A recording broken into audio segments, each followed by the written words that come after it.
Good afternoon. It's once again Friday in the late afternoon, 5:30.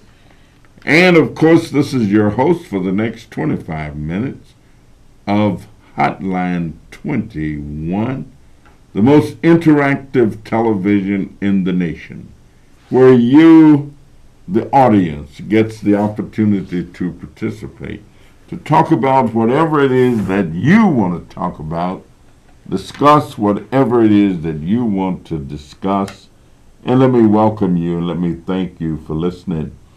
I am so excited because I've had a great day.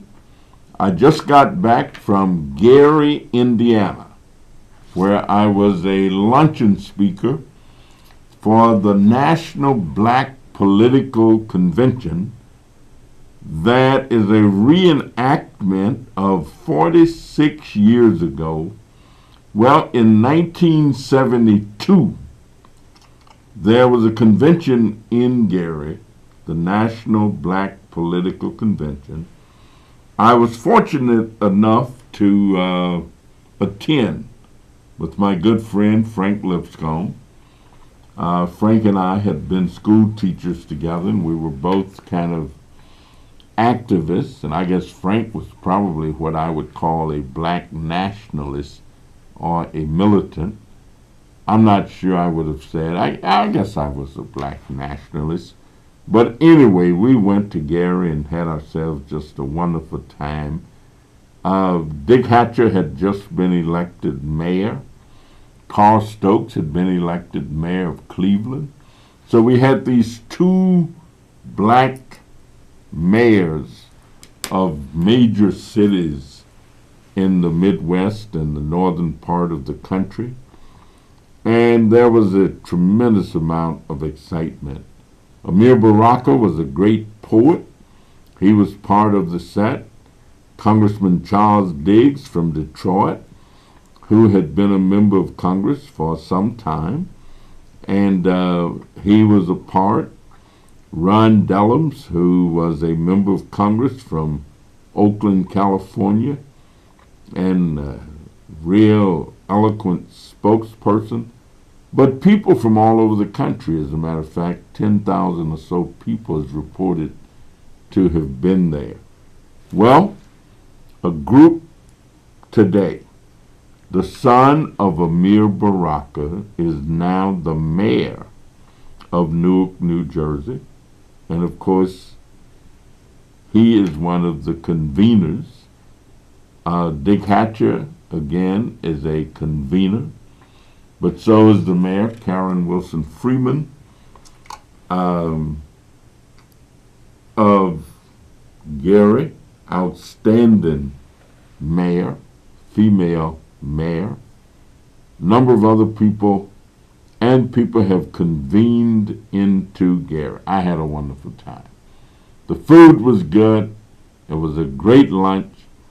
Dr. Williams also spoke from the National Congress of Black Women, an organization that C. Dolores Tucker, who at one time was Secretary of the Commonwealth of Pennsylvania, spoke at lunch. So we were the luncheon speakers, and they're still going on with all kind of activities. So it's just been a good day. I'm also excited because on tomorrow at 7 o'clock in the a.m., I, along with about 120 other people, are going to get on two buses, and we're going to travel to Sheridan Correctional Center, to the penitentiary.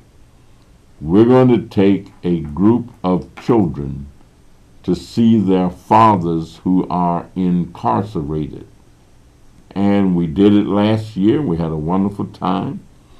We're looking forward to doing it tomorrow because there are large numbers of children whose parents are incarcerated, and we want to make sure that just because their parents are locked up, that these children don't lose contact, or that there is still a family connection, And it's really a part of two things that we do. It is one, it's a part of our fatherhood initiative where we try and encourage fathers to be as proactive with their children as we possibly can. I think we may have a caller on the air, and I'll stop right there and entertain our caller. Caller, are you there? Good evening, Dr. Davis. Yes, sir. How are you doing? All right. I just got through looking at some of the Muhammad Ali funeral service. Yes. And one of the things that I was listening to, and it seemed to be a recurring theme, that he was a man of principle. He was human, all right? But if you don't stand up for something, you'll fall for anything. Now, you know, the interesting thing about what you say is I said the exact same thing yesterday morning on the floor of the House of Representatives in Washington when I made a 5-minute tribute to Muhammad Ali. And it was fitting. That he was principled, a man of principle. Please go right ahead. Yeah, and I want to say this, okay?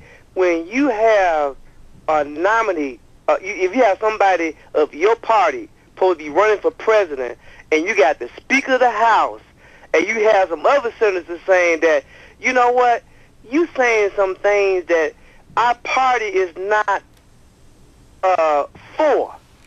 And a lot of other people need to stand up and say some things as well. And how can you say certain things about Hispanics, about women, and when the Republican Party is trying to get people to come on their side to vote for them, and you got the person of your party running for president saying all different types of hateful and racist things. And I don't see how the Republican Party, some of them can want to back. Well, what can they do? What can the Republicans do right now? They need to come out and speak. Say, you know what? This is not about us. How the heck this man gonna wind up being president? He gonna need the Hispanics vote. He gonna need the women vote. Okay. Now how he gonna wind up being? I'm not necessarily a mathematician, but how he gonna do? He alienated some people. How the heck he gonna do it? But he won the Republican nomination. Well, he hasn't been nominated yet because they have not had their convention. But in all likelihood, I suspect that he will end up being nominated at the convention. If he does wind up being a nominee, he alienated a lot of voters. Now, how the heck he gonna wind up being president when he gonna need the women vote? He gonna need the Hispanics vote, and not to mention some other people. And not if you look at it, even Muslim vote. A lot of people he have, that hate him. I don't see how. Maybe you got some news or something you could tell me. I don't see how. Take care. Well, I don't know, but people have their own opinions, and whatever opinion you've got, it's yours. And if somebody else got another opinion, or they want to share their opinion, please go ahead and give us a call. We are now open for business, and we are ready to take your call at 312-738-1060. And we just had a call about politics, but it doesn't really have to be about politics. It can be about anything that's on your mind. Let me just mention while I'm waiting for a call that also on June 17th, we've got two things that I'm going to do. One, we have a youth summit on technology. We're going to actually have it at Google. And they're going to be telling and showing young people how they can create technological things, how they can better understand what has already been created, And so it's going to be a great event. Anybody wants some information about it, although I'm not sure that we can take any more people beyond what we already have. But please call our office at 773-533-7520 if you're interested, and we may be able to squeeze you in. I don't know. We might be. I think we got another call, so let me go to the phone. Caller, are you there? I am. Welcome Yes. back to Chicago, Congressman. How are Yes, you? I'm doing great. How are you? Wonderful. Trying to stay out of the heat. Well, you know, a little heat sometimes is good. Well, hopefully it keeps people off the street so we don't have another deadly weekend like we've been having for the last 2 weeks here in Chicago. All right. What I'd like to ask you is, what do you think might be a good option for people this weekend in the heat and in the violence to make some positive changes in your district and our city as a whole? Well, let me just say this. I'm one who believes that everything begins with self. I like to say this thing. I say oftentimes, I am not all people, but I am one. I cannot do all things, but I can do some. That which I can do, I will do. And you should too. That's why I'm taking this busload of people, 2 busloads, out to Sheridan. But somebody else might just grab a little group of young people and take them out to the park. Take them out in Washington Park and sit under a tree. Take them over to Columbus Park or Garfield Park. You know, I see lots of people in the park now playing soccer. I'm talking about just hundreds of them, thousands of them. And you may not like soccer, but you might like softball. You may not like soccer, but you may like basketball. You may not like any of that, but you might like to be involved in little theater. You may want to grab a group of kids and teach them poetry. You know, when I was a kid, we used to learn, "Shall I compare thee to a summer day? Thou art far more lovely and more beautiful. Rough winds may shake the darling buds of May. Or give me a piece of bread, a jug of wine. With you by my side, put me in the woods and we'll call it paradise."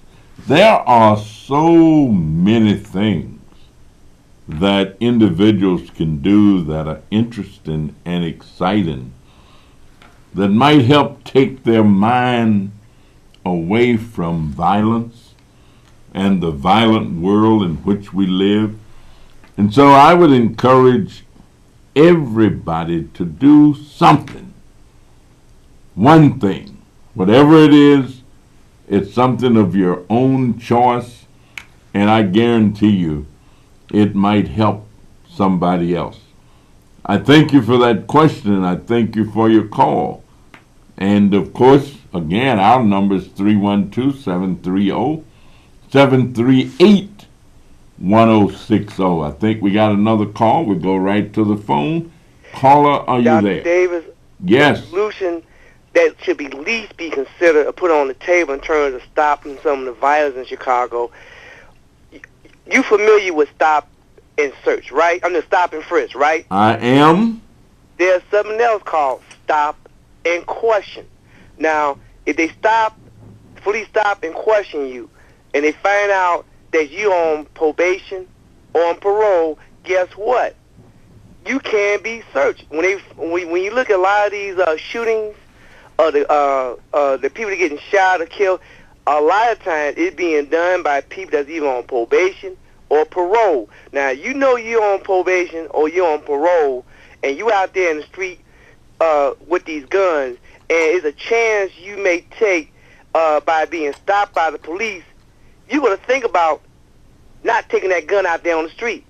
And then also we need to think about maybe sometimes just at least put it on the table, all right? Put it on the table in terms of having a curfew if things really get out of hand. And then it wouldn't hurt sometimes in certain areas we have something like a dragnet. Well, let me tell you, I tried seriously and did promote a curfew, and we tried to do it all over my congressional district one year. As a matter of fact, we had a committee on public safety that at different times was chaired by different law enforcement officers, and we got Walgreens to put posters in every Walgreens store in my district asking the question, do you know where your child is?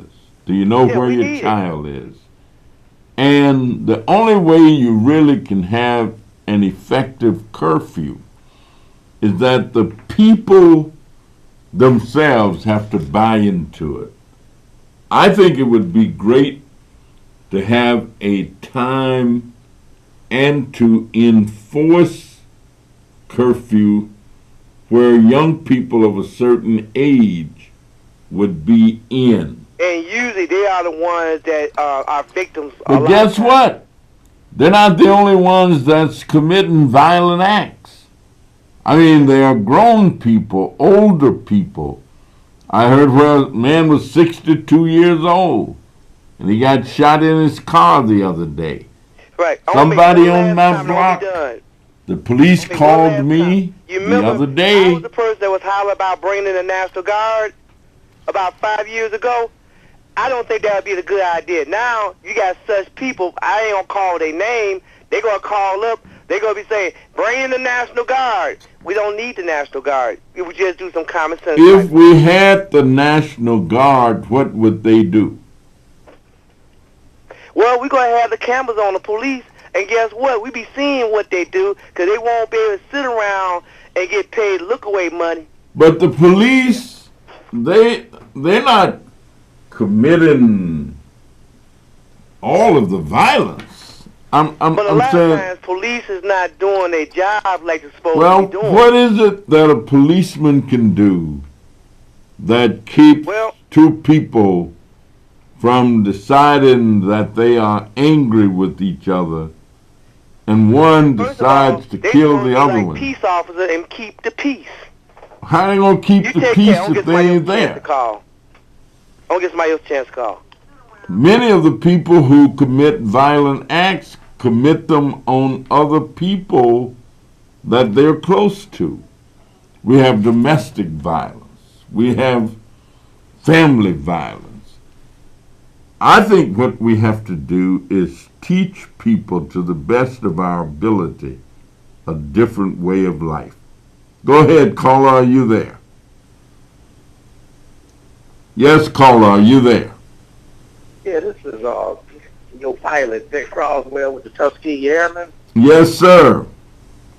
Yeah, I'd just like to let everyone know that tomorrow is International Young Eagles Day, and we'll be flying the young men and women the ages of 8 to 17 at the Gary Airport tomorrow starting at 9 a.m. 9 a.m.? Yes, 9 I tell you what, I can't get any kids for tomorrow, but I just love the Tuskegee Airmen. I mean, I'm a great fan of the Tuskegee Airmen, and I actually have a jacket that was given to me by the Dodo chapter. I was wearing it somewhere the other week before it got warm. My wife and I were walking through a store, and a young fellow ran up behind me and said, "Pardon me, sir, were you one of the originals?" And I say, "Original what?" He said, "One of the original airmen." And my wife said, "I told you you was getting old." I said, "No, I was not." I said, "I was not an original, but I proudly wear my jacket." So now, if somebody wanted to get their kids involved with the Young Eagles program, I'd talk about Kenyatta Ruffin all the time, who's now an ace pilot who came through the Young Eagles and then went to the military academy. And I was able last year to nominate 9 young people. Some of them went to the Air Force Academy out in Colorado Springs. So if I wanted to get a young person involved with the Young Eagles, how do I do that?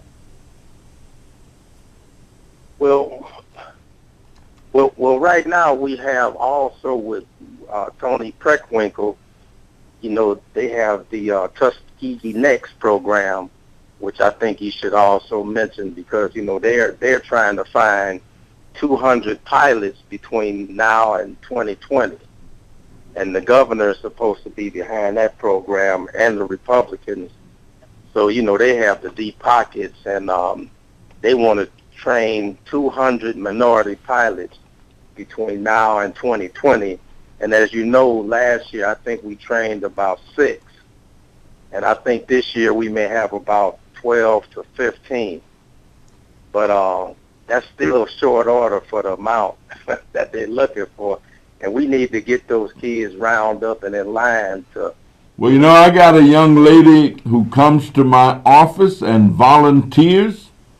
She's a young woman, 27 years old. She just graduated from law school, and she is also a pilot. And she lives right behind my office, which is in the 2700 block on West Madison Street, and she lives in the 2700 block on West Warren. So if young people are interested in aviation, the Young Eagles is certainly a route to go.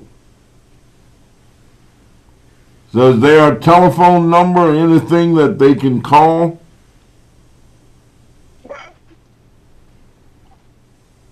Yes, there is. It's, hang on a second.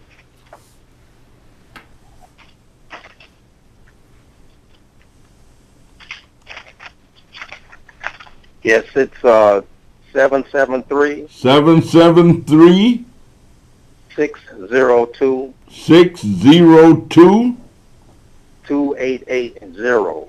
2880.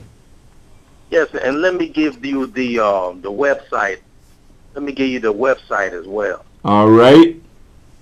The website is www. .tai Chicago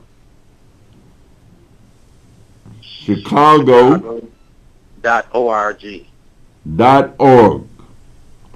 All right, I got a young man that I know from, his mother works in our office, and he's going to Tuskegee in September, and he's all excited and everything. Plus, I was at Reverend Bill Winston's church Sunday, and of course, he's an airman who flies on airplanes and all, so thank you very much. Yes, sir. All right. We want to thank all of our callers. We want to thank all of our listeners because it's always just wonderful to hear from you, and you get all this great information. And if you got a young person, try and convince them that maybe aviation is something that they'd want to get interested in. So we want to thank CAN TV again for the opportunity to be here. We can't wait for next Friday. We'll see you then.